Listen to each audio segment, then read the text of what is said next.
Hi everybody, it's Tina Plackinger. Welcome to my channel where I read daily devotions from my daily devotional called Treading on Serpents. It's for those who are bullied, gang-stalked, and or harassed. We're going to talk about some emotions today. And I want you to know that I live in Harris County in Georgia. And let's see, a few months ago when I came back home to my home here, I noticed that they had some new neighbors down at the end of the acre. And I know that they didn't buy the house and all of that. I just know it. You know, it's like a stage. It's a setup. It's people who are there pretending, that this is their home. Anyways, what I want to talk about is I know that I'm being watched outside. And yesterday when I took the dogs for the walk down there, I heard, I have a vacant lot on both sides of me, okay? I heard beep, beep, beep, beep, beep, like that. And I heard it.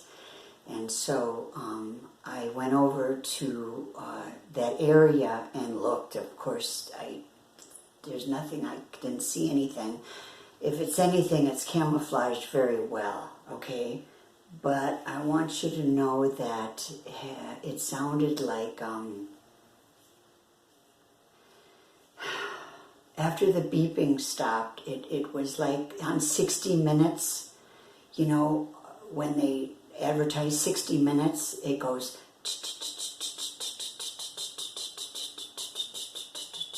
it's like a second hand on a watch. That's what it sounded like, okay? First it was the beep, beep, beep, beep, and of course I behaved because we are talking about emotions here. I behaved like any ladylike Christian would have. I grabbed my crotch and flipped them off. And then that's when the beeping stopped and it went to the like that. Very sure of it, very positive. Told my mom, she asked me if it was birds. It was not birds. So something is out there, and I believe that they're monitoring me so that they're not in any danger because of, my past and the, rage that I used to be guilty of many, many moons ago when I was into bodybuilding. Okay. So I think because of everything that they've done to me here, okay, the extortion of my father's inheritance, the drugging, the rape, the exploitation, the poisoning, all those things, the exploitation was just amazing. Watching and listening to me in the privacy of my home that I thought I had privacy. So I think that they are trying to protect themselves, and I believe that the neighbors, watch me, and it protects them from any kind of retaliation that they feel that I might, have toward them. So, that's what I think is going on. And rightfully so. Rightfully so. So, we are talking about emotions, And not all the time are we really able to act like saints, you know. I have been, in the past, aware of people taking my kindness for weakness, but I do have a side to me that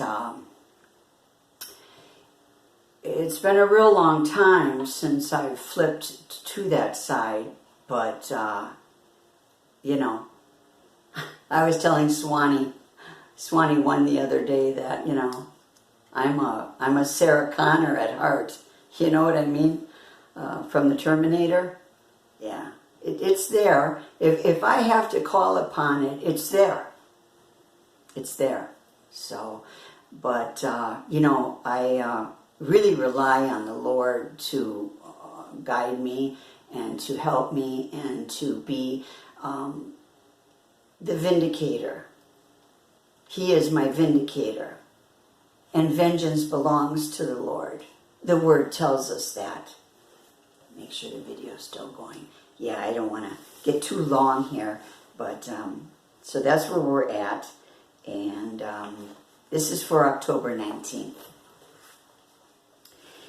We may not grow leaps and bounds by distracting ourselves from negative emotions, but we can stay out of trouble. In some self-help programs, becoming healthy and whole means to indulge in feeling feelings. It is a big step in recovery for addicts and alcoholics to name feelings while they are having them. This enlightenment occurs in a safe environment with similar people who help us uncover, discover, and discard certain thoughts and emotions. This process transpires as we stay and identify with our feeling before moving on to the next one. Targeted individuals waver between two feelings, mostly hopelessness and anger, or despair and rage. On a good day, we can keep our despair from turning into suicidal thoughts and our anger from acts of homicide. Our emotions can be like a pendulum, swinging from one extreme to the other. Or it can get stuck between despair and frustration. Not cool. In our world of being gang-stalked, it is better for us to detach from our feelings and focus our attention on something else. Sometimes a biblical scripture will work. Other times, physical movement or exercise is the answer. Often, a 2-hour comedy is just what the doctor orders. It is far better than indulging in a bottle of alcohol to numb our emotions, only to fuel us into becoming violent. Having loud-mouth confrontations, drunken fights, or throwing rocks through windows will bring us nothing positive. Today's thought and affirmation is, I have become an outcast, and just for today, I am okay with it. Amen. Yeah. They want to provoke us. If you get a chance to go to Matrix Adjustment 4.0. Now this guy's a Marine, and I think his specialty is firearms. I'm not sure, but you know, boy, the stuff that they do to him to try to push him over the edge. You know, he shows videos of it. You know, it's amazing what they do. They will park outside of his house and shine the headlights on the house and sit there in the car. You know, But see, the thing is that we can't let them push us over the edge because that's what they want. That's what they want. So we focus on Jesus. We stay in the fight. We live one day at a time. And together we can do this thing. God bless you. Thank you for joining me today, and I will see you soon.